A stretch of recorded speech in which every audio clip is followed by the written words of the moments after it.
Good morning or good afternoon from London, and welcome everybody to this Bloomsbury, Pakistan event. My name's David Taylor and I'm moderating today's meeting. And we're going to be discussing a major book that was published earlier this year by Stanford University Press, and I think is available in this country, in Pakistan, in North America. And its title is Dying to Serve: Militarism, Affect, and the Politics of Sacrifice in the Pakistan Army. And the author, who will be hearing from shortly, is Dr. Maria Rashid.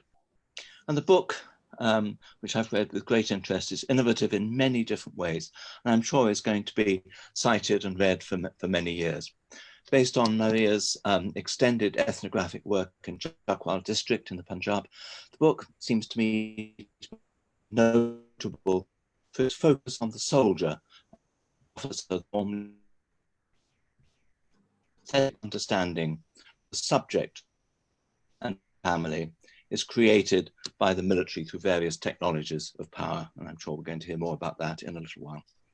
Before we move to the main part of the proceedings, let me just make a few introductions. Bloomsbury Pakistan, the host of this event, is a London-based charity which acts as a resource and research centre, bringing together scholars based in Pakistan, the UK, and elsewhere. And you can find more information about us on our website, bloomsburypakistan.org. I'm a retired academic who previously worked at SOAS and at Aga Khan University in Karachi and in London. Dr. Maria Rashid has been working in the human rights and development sector for over 22 years now. She gained her doctorate in politics and international studies from the School of Oriental and African Studies, SOAS University of London, in 2018. She's a psychologist by training as well, and has been associated with various non-governmental groups in Pakistan, including heading a national women and child rights organization for 14 years. And she continues to be involved in training and research on violence against women, on gender, masculinities, and militarism, both nationally and in South Asia. Our discussant is Professor Faisal Devji, who is Professor of Indian History at the University of Oxford and a Fellow of St. Anthony's College, and specializes in political thought. And as many of you will know, is the author of a number of well-known works, including Landscapes of the Jihad, The Impossible Indian, and Muslim Zion, just to mention a few. Maria will begin by speaking about her book for about 20 minutes, and Faisal will then make some initial comments. I will raise some initial questions for discussion, and we will then invite questions from you, the virtual audience. And to ask a question, all you have to do is to use the comments box on Facebook. So Maria, please can you start today's event by telling us about the book and its significance? Over to you. Thank you very much, Bloomsbury Pakistan, Dr. David Taylor, Professor Stephen Leon, and Nadir Chima. And I'd also like to extend my thanks to Professor Devji for agreeing to be a discussant today. So I'm going to do a quick synopsis of the book and present you its primary argument, and also cover some basic sort of subject that the book looks at. So very simply, if I was to explain my book, it really is the study of relationships that are crafted within militarism. Can you not hear me? You're audible to me. Okay, so I'll continue. Okay, so as I was saying, the book is a study of relationships that are crafted within militarism.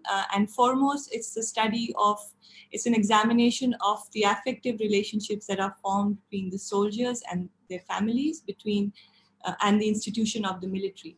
And then how these relationships then become conduits or channels for communication between the military and its larger citizenry.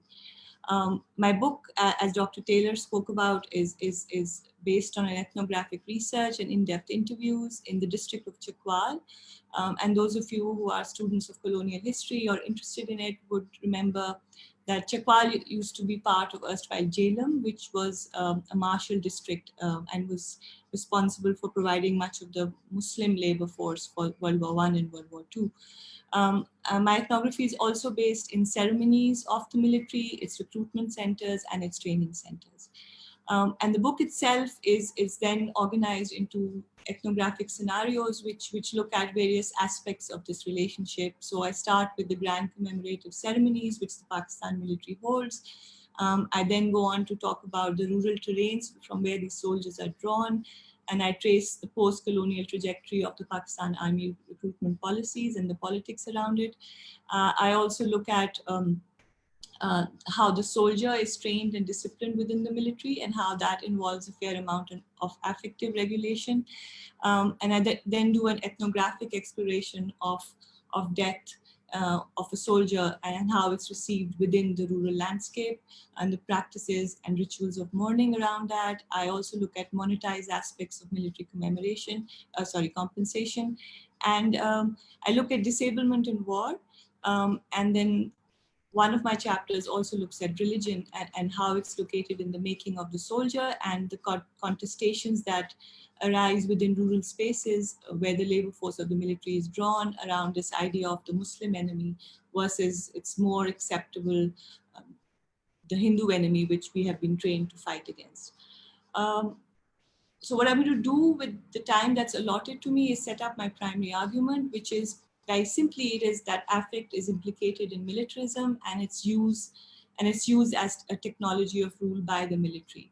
And what I'll do is I'll talk about the regulation of affect in various spaces and how the military is concerned with the distribution of sentiment and is concerned with both its excess and its absence. And towards the end, I'll speak very briefly about what I believe an affective lens adds to our understanding of modern militarism. So I start my book with a look at the Yawm-e-Shuhada or the martyrs ceremonies that are held within Pakistan. And if you will allow me, I will do a very short reading, which is the opening vignette of the book, which I think in some ways puts out my argument and helps me frame it much better than if I try to, quickly explain that to you. So I'm just going to do a very short reading and then I'll move from there. So this is a reading about my experience of attending an event, a Yawm-e-Shuhada event in Pakistan. So it was a pleasant, balmy evening with countless rows of chairs laid out in meticulous symmetry on the green expanse of a perfectly manicured lawn at the Pakistan Army General Headquarters. The green Pakistan Army emblem lay nestled between the majestic white marble triangles of the Yadgar-e-Shuhada Martyrs Monument, lit in national colors for the evening. The monument rests on a massive stage surrounded on all sides by giant elevated screens. Familiar patriotic anthems blare from large speakers, while smartly dressed men and women in army uniforms usher in an audience of a couple of thousand people. The 2015 Yawm-e-Difa Defense Day ceremony, a national military commemorative ceremony, is about to commence. I sit in the next of kin enclosure during the program. Seated here is a group from the village of Palwal, which is a fictional name, which had lost 5 young men in military service, 3 in the ongoing war in northwest Pakistan. Near the end of the ceremony, the colorful stage and larger-than-life screens go dark. The music stops playing, and the master of ceremonies announces to the hushed audience that the next on stage would be the mother of a shaheed or martyr. Fathers, widows, daughters, and sons of dead soldiers have already appeared on stage, and the finale in this commemorative ceremony has been reserved for the testimony of the mother. She walks onto the stage and stands confidently at the dais. Her eyes glisten with tears as she speaks lovingly of her son. At times she stops, takes a deep breath, and visibly steadies herself. But when she speaks, her voice does not waver. She speaks with pride and poise, her head held high. Her grief hangs in the air, but more touching to watch is her resolve, her ability to stand firm and resolute against the overwhelming loss that this death has brought her. It is a powerful moment. The camera lingers on it and then swings to the audience, where some watch in awe while others sob or cry silently. I sit with Yasmine, the mother of Nawaz, a young soldier who has died in Bana, South Waziristan in 2009. As Yasmine watches the mother speaking on stage, I remember the conversation we'd had back in her village about these testimonies. We had been sitting in her courtyard, a house built with money received as compensation for her son's death, when Yasmine had said to me, "The army leaves after the funeral. It doesn't look back. It throws innocents into battle and says, go fight. How would they know what happens inside the walls of the home? It is not so easy to accept this," women will say. women will say, we will send another son in the army. And then she added, I don't know who these women are. When the mother on stage made the predictable offering of another son, Yasmine turned to me with a raised eyebrow and a shake of her head and said, look how easily she says it. Her smile was rueful, and I wondered if she too remembered our earlier discussion. Here, within the hush of the next of kin enclosure, the rhetoric of continued sacrifice for the nation, the section of the show that holds the most resonance for the rest of the audience, seems to reverberate the least. So the kind of questions that throws up for me is what compels grieving families to stand within these commemorative spaces, and how does the military retain its power when, in cases like this, it all but guarantees the death of its subjects? And of course, what does an investment in these spectacles of mourning, which demand affirmation of militarism from subjects who have lost substantially, tell us about the nature of modern militarism? And these are the questions that I try and answer in this book. And I investigate these commemorations, why they are planned, and more importantly, how these spectacular, awe-inspiring events are made possible. And to answer this, I study what lies behind this very majestic, almost blinding stage. I look at the discourse, the policies, and the practices of the military that tie soldiers, their families, the nation, and the army together in a narrative that channels affects and sensibilities. So my work on militarism, in my work, I see militarism as a sociological phenomena, which to me best describes the way we experience war around us and its permeation in modern society. So it's not just limited to geographical, outbreaks of war, but it's almost a state of being permanently at war, where citizens and not just armies exist in this state of war preparation and readiness. And in my work, what I try and do is I foreground a very intimate aspect of war preparation, which is the production of instruments and also the subjects of violence, so military soldiers and their families. So this figure of the mother on this magnificent stage at this Yom Shoda ceremonies, and offering another son as cannon fodder, and the overflowing mass of people in the next of enclosure, I mean, obviously tells us something about the tragedy of war, but it also tells us something about the casualness almost with which it's offered to the military. So these are subjects of violence who endure violence, not only on their own bodies, but on the bodies of those that they love. And so for any definition to militarism to hold, it must consider the complicity of large numbers of soldiers and their families in these projects of war, and their apparent willingness to suffer violence and to sacrifice. So how is this complicity created? And more importantly, why must it be displayed? So I argue in this book that it is through the bodies of the dead and the grief of their families that the larger citizenry, through its affective response, becomes locked in an emotive relationship with war and violence and the military. So these subjects, and so soldiers and their families are subjects who stand at the center of war, which make war not only make war not only possible but also worthwhile.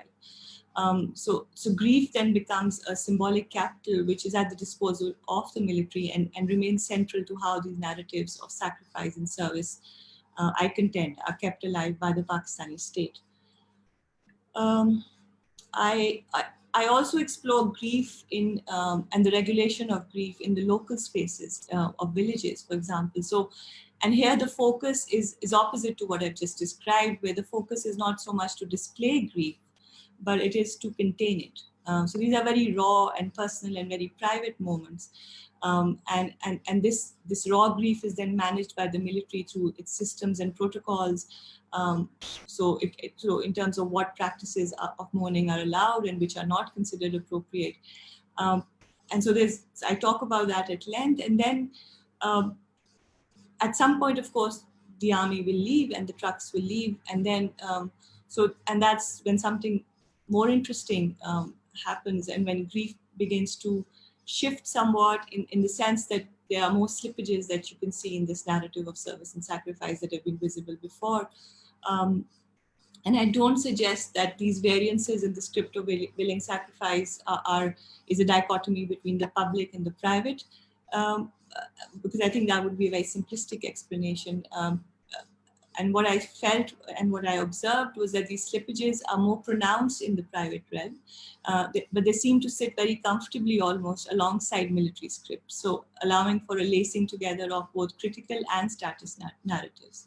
So villages fluctuate between fetishizing the military, but at the same time also betray a knowing, a seeing, a demystification almost, which they express through affect also, even as they actively perform the desired scripts of shahadat for the nation.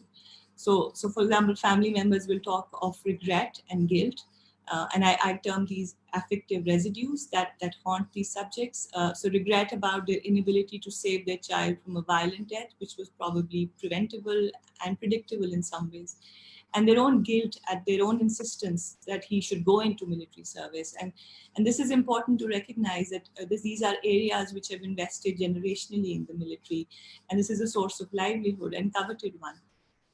So you'll have, in Chakwal, when I was doing my field work, it was very rare to come across an 18-year-old or above 18-year-old person, boy or man, who had completed 10 years of schooling, which is a criteria for military recruitment, who had not at some point either thought of it or been pushed by his parents or even actually applied.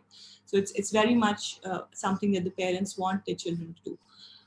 So I contend within the book that affect is the substance that makes these militaristic narratives come alive, and through attention to it and to its afterlife and residues, that we can become aware of disjunctures that exist between the hegemonic project and its reception within its subjects. And these are subjects who display both complicity and disengagement with this project. So affect makes these fantasies of these narratives come alive, and possible, but at the same time, it is affect that makes them also forever fragile and in need of constant reaffirmation. So I term this as compliance at the heart of ambivalence. And a phrase, for example, that the families will mention is कहना पड़ता है या करना पड़ता है, and which translates into we have to say this, we have to do this, when referring to militaristic narratives and practices. And so they say it because obviously the military is very much present in their lives, and they desire its continued patronage, for it is for material needs that this tribute to the nation is offered.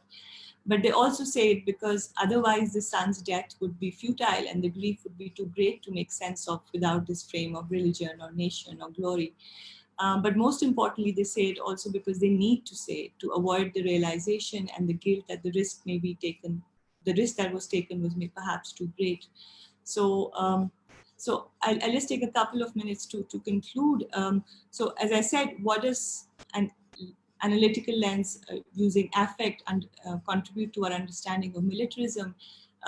So I contend that the examination of the centrality of affect as a militaristic technology of rule in Pakistan can also be extended to those nation states in which militaristic goals may be subsumed under the government. The call to militarism, which in the context of state armies is closely associated with nationalism and can be a project of the nation state as much as that of the military per se. And so hence I suggest that this work also applies to or extends to other militaries.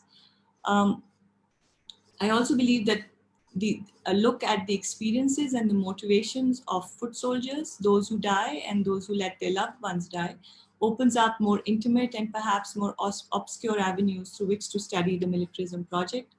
And a focus on the affective domain enables us an understanding of how affect associated with military death can be a formidable deterrent to any challenge to the project. The ability of affect to stifle dissent, whether it's among direct subjects of militarism or within citizenry, is important to recognize. So if you investigate anti-war activism, you might see that it is somehow the criticism is weakened by a desire to show respect for the families of the deceased and sentiments of soldiers. And even when state policies have led to combat, have been challenged or critiqued, limits are placed on this critique by this emotional pull that demands that we must support soldiers and the feelings of those who've sacrificed. even if we don't support the war. And so in around the time of the unpopular Iraq war, the British government, and this is this is explained in this book called Military Migrants by Ron Ware. So she speaks about how the British government rolled out a campaign which was backed by the Sun that aimed at gaining some moral ground vis-a-vis the decision to go to war by bringing public attention to the working conditions of military employees. And through this campaign, it reminded the nation of the debt of honor it owed to soldiers who fought on its behalf. And what this campaign effectively does is sever this connection between the army and the unpopular war in Iraq by separating the men from the mission. So it's interesting how these things play out, and how in some ways it creates this narrative which is not as critical as it needs to be. And the heroism and the narratives which glorify what happens in battle don't necessarily actually become problematic, because it's so hard to question them, because there's so much affect and grief associated with this. So the question then becomes that, can you actually challenge the war project, or does it become sealed inside affect attached to grief and the suffering of death? And I try and sort of suggest something different, because in my book I outline the many times that despite overt compliance with affective regulation, the affect of soldiers and their families escapes discipline and expresses itself through emotion that frees it to challenge regimes of power. Affect deemed so appropriate for consolidating militarism's hold over its subjects instead becomes a very medium that allows the subjects to express discontent. And although these are deeply ambivalent acts, which seem to exist very comfortably side by side with military scripts, but nevertheless they reveal an interesting trajectory that allows the subject to escape subjection at points. And I contend that recording these dissonances is an important theoretical exercise to understand how power works and makes us subjects, and also, I believe, a deeply political one. So I offer that modern militarism operates through a blurring of spaces that, so that the lines between civilian and the military are constantly redrawn. So events such as commemorative war practices represent an apparent civilization of military spaces, which is opposite to what is normally studied in militarism, which is the militarization of civilian spaces. And this mixing of the civilian with the military creates this powerful illusion of support, of participation, of compliance. And the seeming alliance between the victims of war and the perpetrators of war then is not questioned, because to challenge these spectacles is to somehow refute or dishonor both the genuine affect of the families on display and the nation state, which is personified by state policy or the policy to go to war. So the state and the military create this false equivalence, and just as authentic grief cannot be challenged, the state becomes unquestionable. And that's how these dynamics play out in Pakistan. So interestingly, just on offside, in terms of the reception to the book, this is sometimes the same argument is thrown back at me, that by saying all of this, you are somehow dishonoring the sacrifice and the grief of the families who have given so much for the nation. So it's interesting that it's ironic that the same argument is used to respond to the book at points. So if we are to understand militarism's ability to establish preparation for war is normal and necessary, and to demand sacrifice from its subjects, it's important to expose the mechanisms through which it makes this appeal. And this appeal, I've argued in my book, is deliberately entangled with the bodies of the dead and the affect associated with them. So I'll stop here, and I look forward to your questions. Thank you.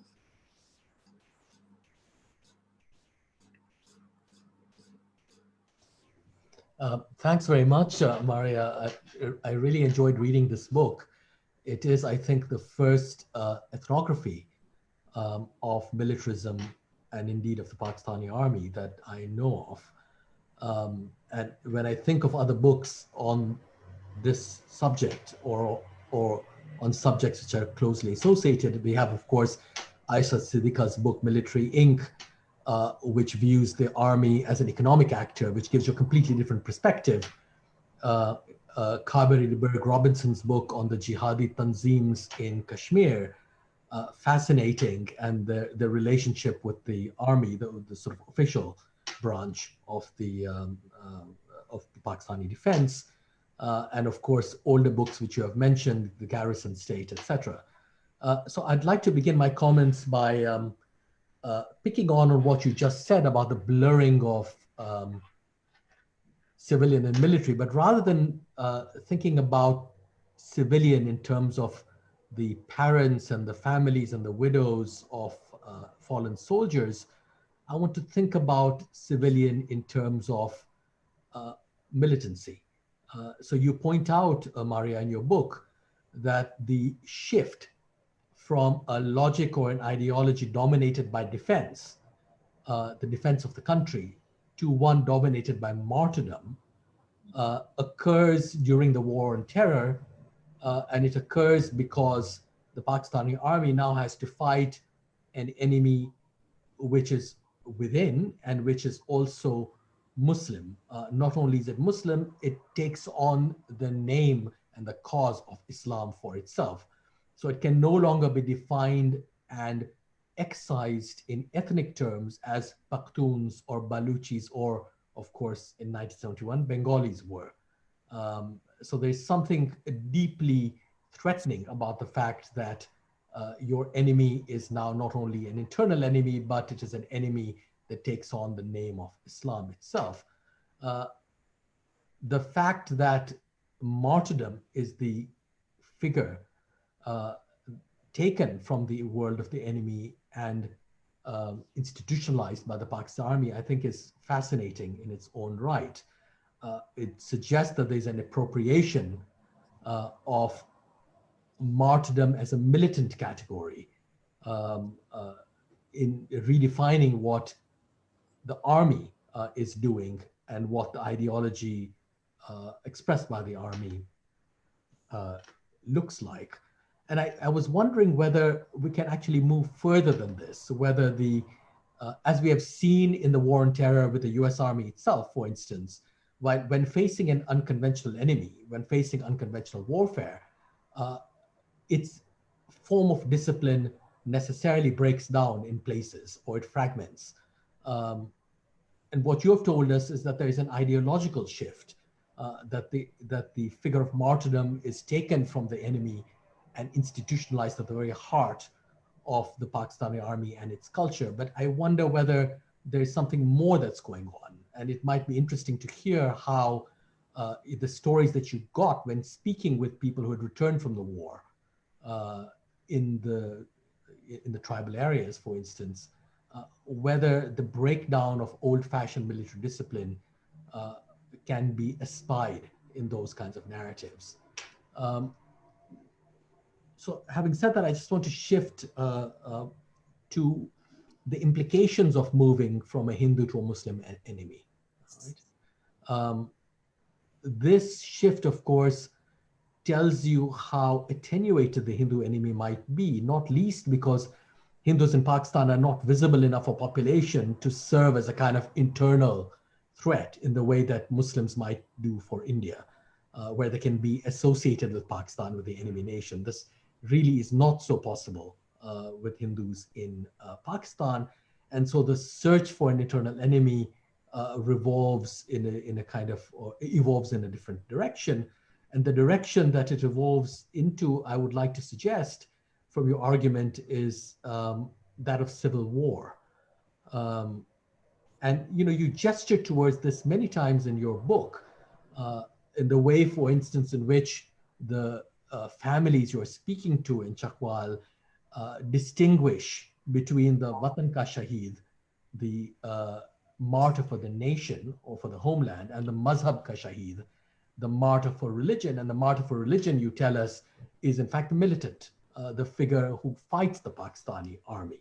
So there's a great deal of unease and skepticism built into this kind of distinction, which to me suggests, as it were, the specter of civil war. And of course, I mentioned civil war because of 1971 primarily, which was a civil war that split the Pakistani state.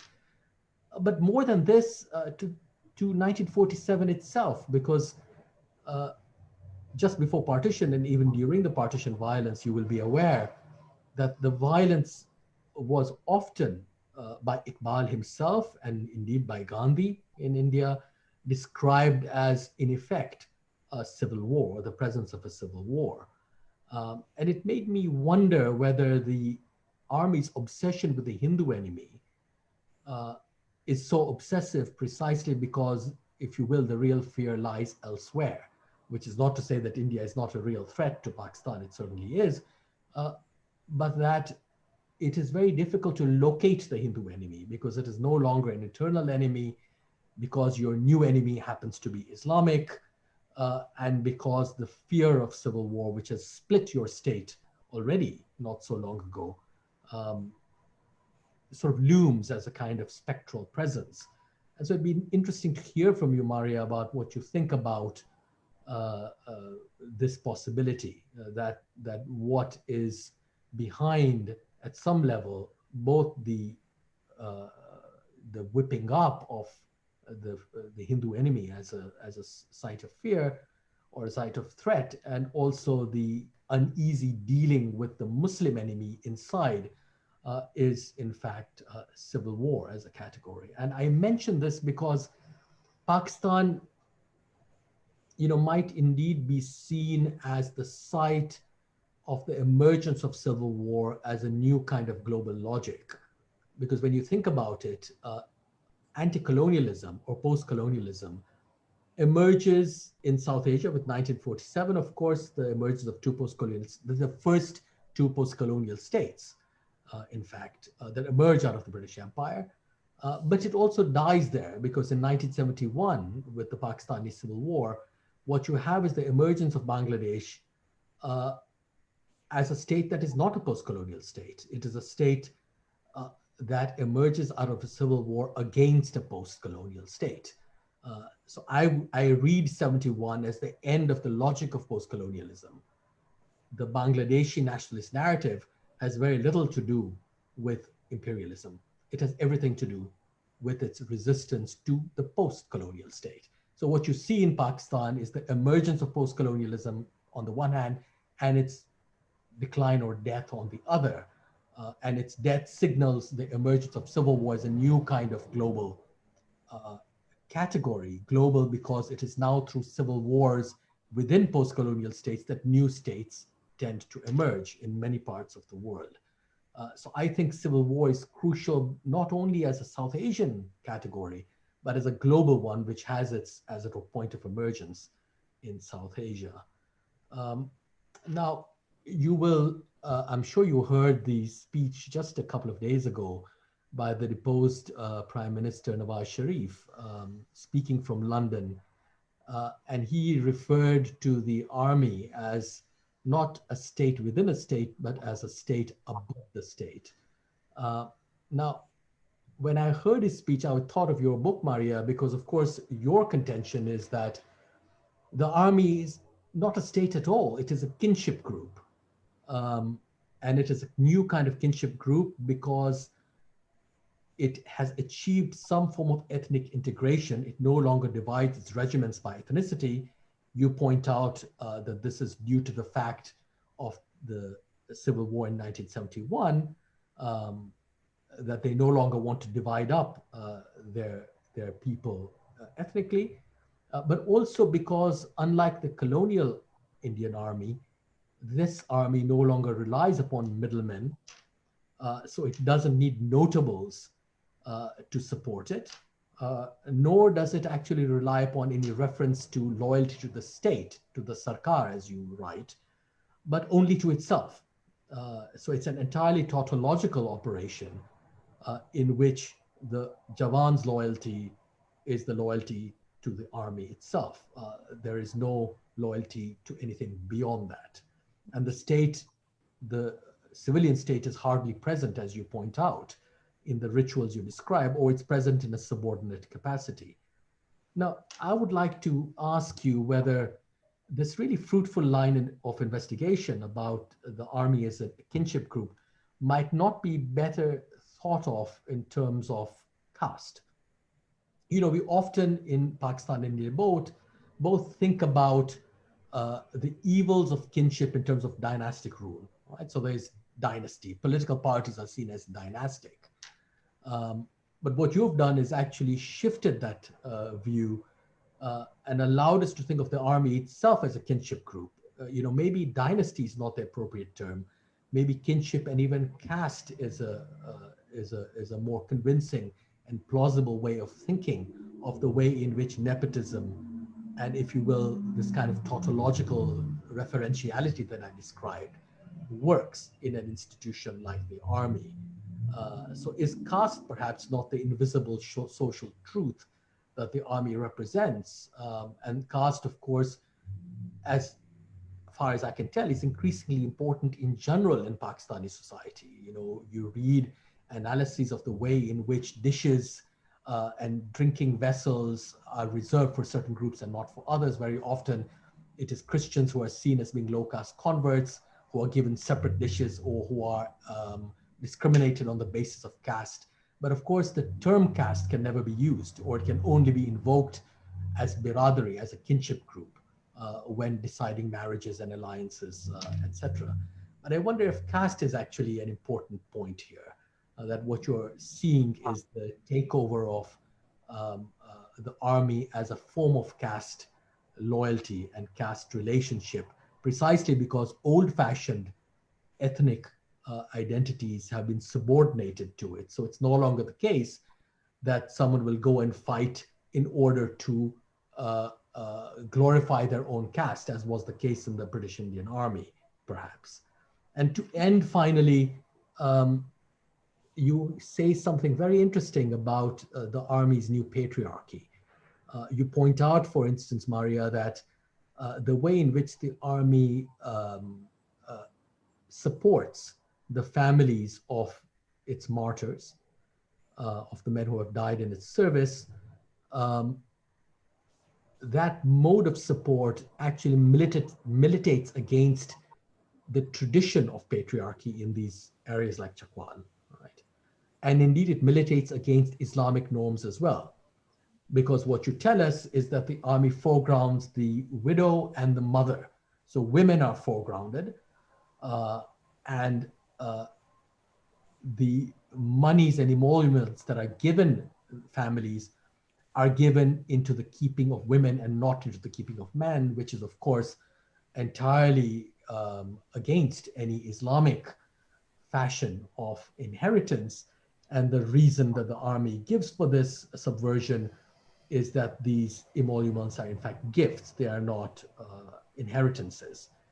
Nevertheless, what I found fascinating is the way in which the army comes to represent a new kind of patriarchy. A new kind of patriarchy because it subordinates traditional forms of patriarchy, at least in theory, if not in practice. And it does so also by setting aside Islamic norms and foregrounding women. And I wanted to end my questions or my discussion of your book by asking you whether this is the only way in which secularity, in quotes, in heavy quotes, can manifest itself in the army.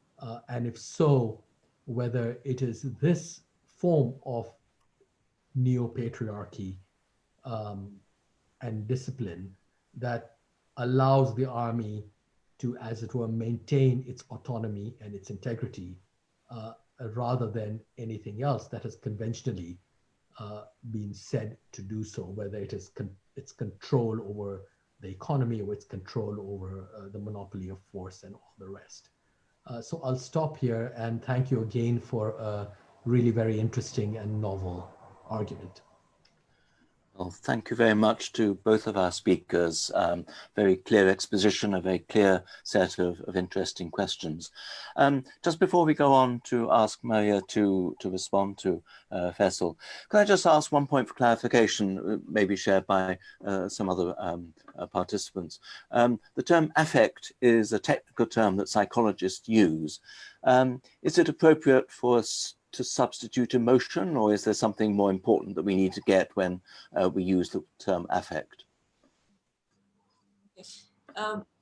I use the word differently from emotion, and I have to say that because, and this is not a distinction that I draw. There is a lot. The affect is not limited just to psychology. It is something that sociologists have used, and yeah, but it comes from psychology, I think. Yeah.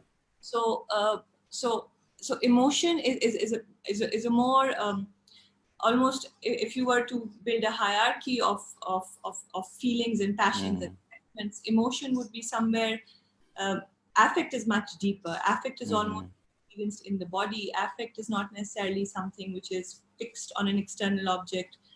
It's something that is interior. It is, of course, something that is also connected very much to our outside, but it is something that can be that can shift within you, and you can experience a set of emotions within an affective state. So affect is a larger, more encompassing term, which for me was much more useful to use than just emotion, because emotion can also be transitory, can be fleeting, whereas affect is something that stays with you. It's not also limited only, and I explained that in the book. It's not just limited to people. It's also affective spaces, geographies, which influence you. So, and I talk about graveyards, and I talk about the graves, and I talk about the larger Yom Shohada state. So it's also something that's transmitted between people. So I find the term affect much more descriptive of what I experienced in my study. So I hope thanks very much. That's extremely helpful. Could I in fact, given that Faisal has set out some very clear areas, ask you to respond? Oh, sure. I'm not going to be able to do justice to all of this, Dr. Devji. I'm going to try, but I'm quickly going to respond to various things that you picked on. So speaking, the reference to the Hindu enemy and the need of the Pakistan army to fixate on that enemy, and not just the Pakistan army, the Pakistani state itself. And you very rightly point out the fact that this fixation is what has led to this quandary at this moment, that now that the enemy is a Muslim, is no longer Hindu, and we are not prepared as citizenry, we are not prepared as even within the army. So in my conversations with soldiers during the early days of the war on terror, they would speak very openly about a lot of ambivalence, a lot of question, and there are documented reports of disaffection, people deserting, people refusing to fire, and villagers not turning up for funerals of Shohada brought back to villages. So, and that's what made it very, very important for the army to then shift this whole narrative to martyrdom and focus on it, and to almost recreate and reclaim this idea of shahadat. So this military officer that I interviewed, who plans these ceremonies, said this whole, this is a battle of narratives that we have to win. So, and then for me, and this is something that came out in other interviews with, in other contexts also, the idea of the state without its religion is almost not tenable, right, in Pakistan's context, because, and that again is because of our own fixation since post 47 to talk about religion every time we bring up the state. We cannot think of the state without a religion. I mean, that's how our subjectivities have been shaped for some time now. And so this challenge when you're fighting somebody who's also holding this flag of Islam becomes much more difficult. And you spoke about this distinction that they've had to make between the Mazhab ka Shaheed and the Watan ka Shaheed to somehow accept that this is, our sons are dying and they are fighting in this war, and we still have to love them and we still have to honor them. And so this is something that they've come to terms with. But also it links to your colonial history, because in those wars also, these areas sent their soldiers to fight. Sons and fathers and grandfathers have gone. And so they call it the Ghair Mazhabi army, the non-Muslim army, and they still honored them. So there is this history which allows them to be able to do this. So I think people are far more flexible in trying to understand and to use this. Yeah. And I think this, even, so linking that to your other question about secular, almost this possibility of a secular sort of position for the army. So religion within the army is also almost secular, and I speak about that. It's very much instrumentalized for the purpose of shaping the soldiers, affective connection with war and shahadat and so on, and it's very much controlled. So it's almost it's almost religion in a very secular sense that they employ, and there's a lot of fear of this religion becoming too too taking up too much space almost. So I speak about how in the training the religious part of their education is not delivered by a religious scholar, although they're employed and they exist within the training institute, but it's delivered by a JCO or an NCO, a Havaldar or a Subedar who's being trained. So that in itself tells you a little about how religion is placed within the making of the soldier. So it's very much controlled, and it's considered somewhat possibly problematic. So it has to be controlled. And that sort of gives you and I think the experiment with the state also of religion to some extent is similar, but then it is not within the discipline of the army. It's in a much more open space. There are international actors. There's been, wars that we fought in which have politicized religion. So as far as the rest of the country is concerned, this experiment has gone completely, wrong. But within the military, I think they've been very successful in using it enough to create the kind of subjectivities they want. And so going forward in terms of this, what you spoke about patriarchy and how. So the army has, and I think you said it, the fact that they've been able to manage this, the fact that emoluments are given out to widows. So it's more, because it's a post-colonial army, it's not only is it given to women, it's given to widows. So it's not given to the larger, it doesn't recognize the larger kinship group of the soldier, which is not limited to the widow. So it's parents. And so there's a lot of contention sort of that happens backstage between widows and mothers. Well, not so much widows and mothers, they're male relatives in terms of who gets to keep the emoluments. And the military kind of steps in as the patriarch there. So for some time, it unsettles the patriarchy within those spaces, and the women have this direct linkage with the military. But as what I found was that it granted, even in that limited sort of autonomy that this patriarchal military hands out its emoluments, it did not really allow women a lot of autonomy, and it ended up with women's lives becoming very constrained and having to actually manage themselves between two sets of patriarchs almost. The male members of the family and then the very masculine military in terms of what they can do with the emoluments, whether they can get married again, whether they can live separately from the family away because now they can afford to. So all of that is very, very constrained. And as I mentioned, many of these women are then married off to other brothers of the Shaheed. So all of that, again, possibilities for some,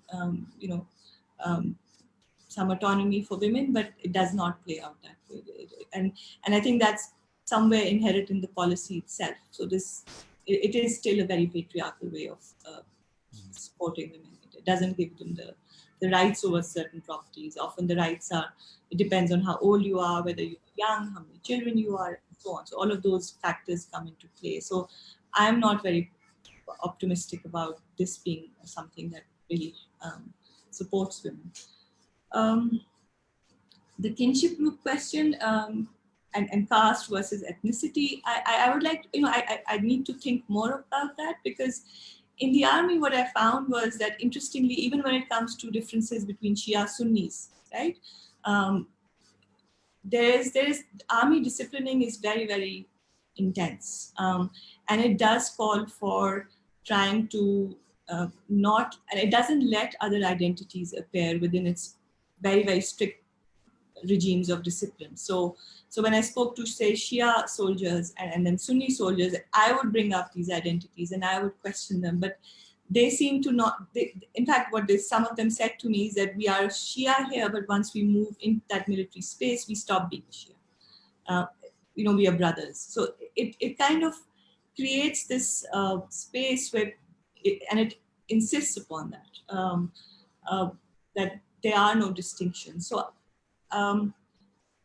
that may not apply to, say, for example, Ahmadis, but I didn't explore that. So I'm not in a position to talk about that. But I think that does apply to minority groups, to Christians also, and to, if Shia Muslims can be a minority group, then yes. So I did not sense that, but very much a kinship group, very much ethnicities come into it more actually. So, and because that's linked to very, very practical aspects of recruitment, quotas of recruitment. So there's that resentment against the Sindhi soldier or Balochi soldier, and that exists. And again, perhaps that exists more in the village spaces where quotas are directly being effective, not so much. Again, I wouldn't want to make a sweeping statement, but I didn't get that sense from soldiers who were serving so much. But I got that sense of anger or resentment against quotas being reduced, and the Sindhi soldier or the Balochi soldier who may not be qualified, is not as valiant, does not belong to the warrior class, will run away in combat. So those kinds of myths came up in discussions with people outside the army. But within the army, I again, because I didn't really interview Sindhi soldiers or Balochi soldiers, so I focused on the Punjabi soldiers. But there is a certain level of, and it's also a fact that because these areas are more attuned to military service, the men from these areas, settle in more quickly. So, in terms of rates of runaways or desertions are at this point probably slightly higher from those ethnicities. So those tensions remain. At least I came across them more. I would need to think more on past, but immediately I felt like I feel like that is deliberately dissolved by the army within its spaces. Okay, thanks very much. We did actually have a question that came in that asked, are there any Hindus, Pakistani Hindus in the army, or are they completely excluded? I believe they are, and there were some recent reports, and and I think in the officer class also, and in soldiers. So they are. But of course, if you talk about numbers, they would be minute, yes. Yes, and in the 2001 onwards, when this nationally integrated army policy came about, late 1999 or so, they did actually put in they didn't set quotas, but they said minority recruitment will be encouraged. So I believe that since then there has been, there's been a Sikh soldier also that read about in the paper. But the numbers are likely to be so small as perhaps not to make any significant difference. Yeah.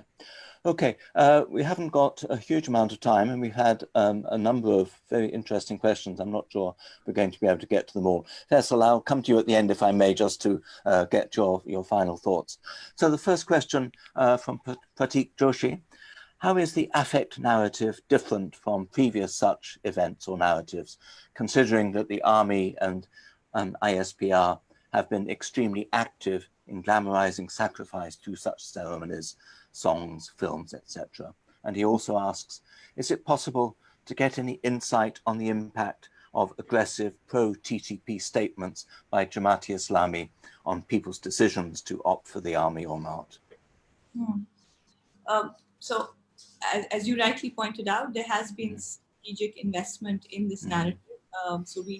The impact of that is very clear. If you look at the kind of products that are being produced, they are technologically very sophisticated, and they do capitalize on affect. And if you look at, if you just do a comparison between Yom-e-Difa ceremonies, which have been held since the 1965 war, and if you compare them to the Yom-e-Shohada ceremonies and the current Yom-e-Difa ceremony, which is now held in the general headquarters as opposed to a civilian space, there's a huge sea change in terms of how these narratives are portrayed, and some of it obviously is reflected in the fact that much more investment is going into it, but also that there's a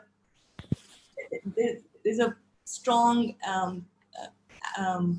emphasis on it clearly is the kind of scripts that are being used now. If you look at earlier scripts, they were still emotive, but they were almost somewhat simplistic in the sense that they would look at the figure of the martyr. We would have one or two testimonies, and then there would be patriotic songs and numbers, and then there would be speeches and so on. Whereas now it's much more about the whole idea of martyrdom. Religion is brought in much more clearly and centrally. The whole family is involved, not just the mother or father. You have brothers and sisters, and you also have a much larger stage in terms of numbers of people, and most importantly, the audience is also very different. So you have foreign dignitaries attending, you have politicians attending, you have you have media. So it's a very different flavor to the kind of effort that is going to go in terms of substance, also in terms of the kind of ambience that's created. So sorry, the second question was? Second was about the aggressive pro-Taliban statements by the Jamaat-e-Islami. Yeah, so as I said, and I said this in my book, so 2004 is, I think, the first time when the Maulana at the Red Mosque, the Lal Masjid, said that Shohadas dying in the war on terror are not going to be buried, should not be buried in Muslim graveyards. And there is a reported connection between that and desertions, and scholars have written about that.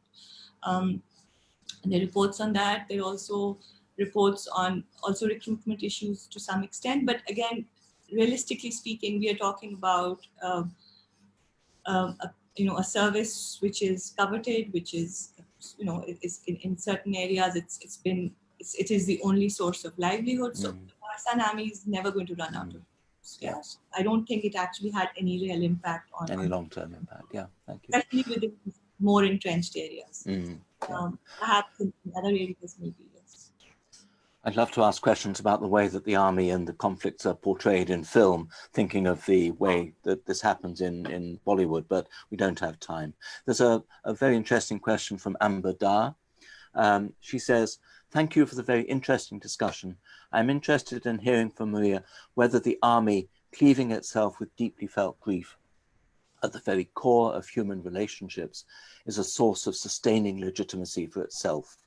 The Pakistani belief that those you grieve with are somehow inextricably linked with you, and what role, if any, does that play in weakening or indeed allowing democratic relationships from taking root?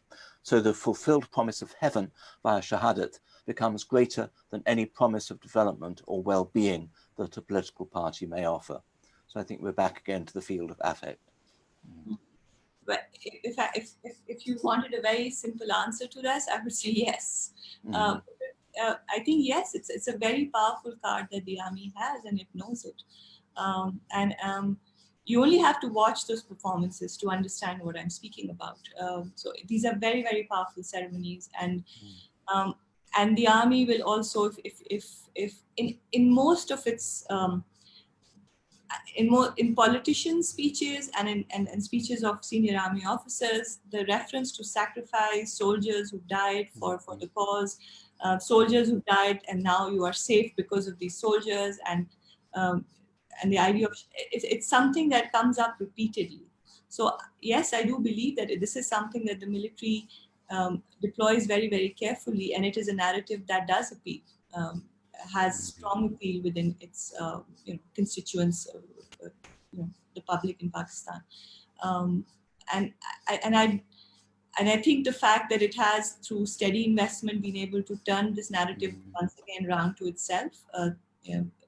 So, for example, the fact that separate Yom-e-Shohadas were held separate from Yom-e-Difas, and go back to Professor Faisal's question. So, at some point, these ceremonies were held separately. We had the Yom-e-Difa, which was against the eternal enemy, India. So they were being held separately, and the Yom-e-Shoda was being held separately. I mean, the military thought it was important to hold two separate events. I mean, they could have easily collapsed this and used that forum to do what they wanted to do. But they kept it separate because I think there was this interesting, at that point, need to keep enemies on both sides of the border alive, right? But in 2016 onwards, they've collapsed this ceremony. So I think in some ways, the army believes that it has reclaimed this narrative. It doesn't need to And also, if you listen very carefully to the policy speeches of the Chief of Army Staff who delivers this address at these ceremonies, he speaks initially in the Yom Shodas in 2010 or 11. He speaks about the Andruni, as in the internal enemy, and then he speaks about the Beruni enemy, which is obviously India. And then as the speeches move on, around 2015 is when he conflates the two enemies. And he says Andruni enemy that are being abetted by the Beruni, by the external enemy. So they become connected. So I think this narrative, if coming back to the question, is very much, is very important, and it's used to shape narrative around who the enemy is at which point in time. This is the stage that the army has at its disposal to shape public opinion and to shape understanding of who our enemies are. And they also these speeches also speak to political governance issues as well. So very much they're used for that purpose. Thanks. I'm sure many people that read your book will be interested in the comparative dimension. What happens in other armies in other parts of the world with other narratives and traditions. And there's one question here from Najm Abbas. Won't other ideological states, and he instanced Iran and Saudi Arabia, manage the mourning of martyrs along somewhat similar lines? And I was also thinking of this country, the UK, where bodies that have been brought back from Iraq and Afghanistan, a whole set of rituals have been developed almost spontaneously, the reception of the bodies at Wootton Bassett. So I was just wondering if you could say something about that. I think that's a fascinating question, and that's very much something that I want to do in my next project, to do more comparative work. Because as I think I spoke about a little bit towards the end, where I see this is obviously specificities are different in each specific area, but I think there is a lot in common also, and partly because military institution is fundamentally a transnational institution. It has its own ways to shape narrative, and war death is very much part of what militaries will deal with. So shaping these narratives, and so of course how we see them, what practices emerge from this will depend upon political organization within each country in terms of ideologies and culture and so on. But there is a lot of similarity that at least I found. And recently I was reading reports of families who received soldiers who'd come back from the Galwan Valley, well, not come back, but who had died and bodies had come back. And so these are interviews with fathers and mothers. And I was reading, as I was reading them, I couldn't really, for me, for a while, it felt like I was coming across again what I came across in the villages in Pakistan when they spoke about this loss. So perhaps India and Pakistan may have slightly more in common than one India and Pakistan would like to believe, because of obviously history and a number of similarities, especially in the Punjab regions, and the fact that they served in the same army and they emerged from the same army, really. But also there's been some wonderful work also with there's this edited volume called Gendering Military Sacrifice, and they've looked at different European states who've been involved in the war on terror, and they've looked at how exactly the ceremonies that you speak about, how bodies are received, what kind of war monuments are put up, what kind of medals and citations, what kind of parliamentary debates take place, and so on. And they've looked at similarities and of course dissimilarities between these projects. So yes, very much. I think that is work that has been done, and I think needs more nuance and possibly around issues, looking at affect also within these. Yeah. Okay, we're beginning to run out of time. I was going to ask about some of the intellectual influences on your work. You refer to Michel Foucault and to Slavoj Žižek and others. What particular significance have you drawn, what particular insights have you derived from Foucault, say? Well, Foucault was very, very important. I think initially when I was during the early phase of my work, when I was developing my my analytical lens around affect, because I build on Foucault's idea of governmentality, according to which statecraft is it in not just in governing not just the polity, but also the affective selves of subjects. And so I developed my framework around this to explain how affective control and production becomes a technique of governmentality. And to some extent, I don't know if I diverged from Foucault, but because I think in some of his later works, he's a confusing philosopher to read, but he does also, I think he speaks to some of this also, but I do, in my book, I've tried to show that the subject is not just reduced to an effect of the outside, where subjectivity just remains a product of governmentality alone. And I argue that affect does not remain a disciplinary technique of statecraft, and governmentality is as much about the production and the harnessing of affect as it is about its afterlife. So in some ways, my work is very much influenced by him, but then I think in some ways I also move away a little bit. Yes, I mean, the notion of technology as a rule clearly comes from there. There's a question here that I think speaks to this directly from Heba Al-Adawi. Hi, Maria. If I heard you correctly, could you comment on why you may choose to work with the concept of hegemony vis-a-vis the army versus ideology, given that the latter, ideology, may give more leeway to explore affect or affective registers, and she refers to Lisa Whedon's conceptualization of ideology as an effective smoothing out of oppositional consciousness in authoritarian apprehensions. And maybe you haven't got time for this, but she also says, and if possible, to comment on how your treatment of affect would be used in the context of the Syrian regime. That maybe is going too far for today. But I mean, to respond to that, I think I do use the idea of ideology, and I use Whedon's work in my book, and I do talk about it. So I look at ideology, and I use Zizek's idea in terms of how how do you resolve this dilemma of the seeing and knowing subject. And I use Lacanian psychoanalysis to explain that, perhaps because of my own orientation as a psychologist also. But so where the subject remained complicit despite demystification, which in Whedon's work and Navarro Yasmine's work is looked at as cynicism. But I look at it in terms of how ideology and this belief in, which is the belief in the narrative of sacrifice, operates to not help families deal with anxiety, with social reality, which is the death of a loved one, but it actually builds a social reality, which is death seen as meaningful, to help them escape from this traumatic realization of their own implication in death. So I do use ideology in the work, and maybe I didn't speak about that. So, there's a section that I do talk about. Okay, thank you. Faisal, do you have any thoughts on Maria's response to you, just to conclude? No, I mean, I just, just one little point is that when I was speaking about caste, I meant that the army itself has become a caste form rather than dealing with caste. But just to say that how fascinating I found it, the focus on affect, because on the one hand, of course, the army is playing the role of an events manager for the families, right? So it orchestrates their emotions, and it's almost like a sense of a kind of a winking relationship where the family and the army know that whatever the real emotions are, those cannot be expressed.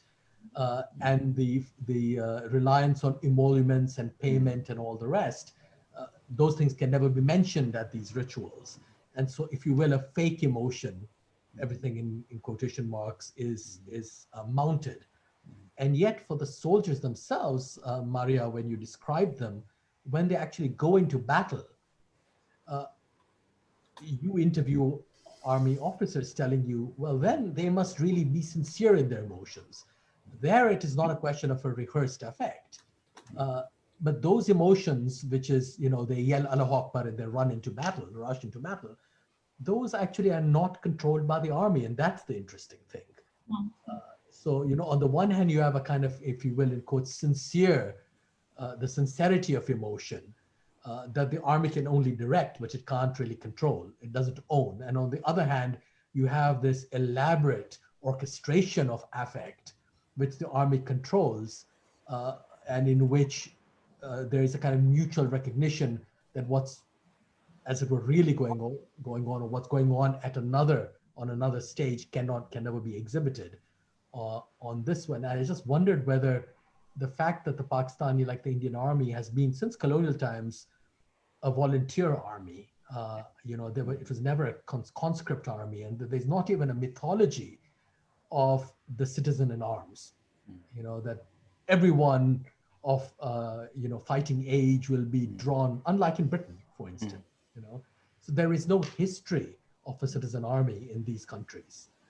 That these armies have always been seen as being not mercenary, but as signing up for other kinds of reasons, either to glorify their castes or families, or to gain employment, or for whatever reason. So in a way, the problem that faces standing armies in the West more recently has always faced the colonial and the post-colonial armies of India, Pakistan, and Bangladesh. And I'm just wondering whether this world of affect that you write about actually is linked to that. The fact that these are always volunteer armies, they're not conscript citizen armies. Yeah.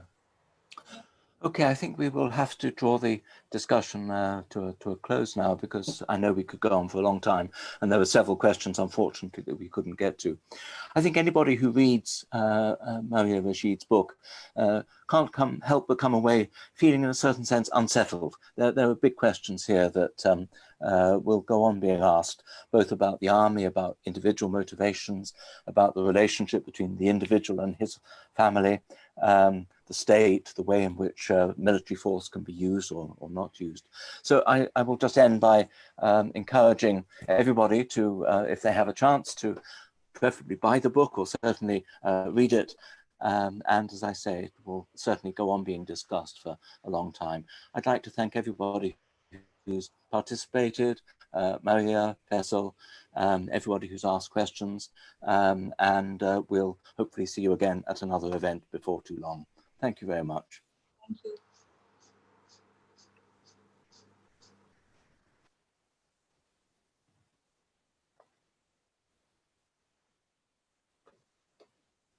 Are we still live, Steve?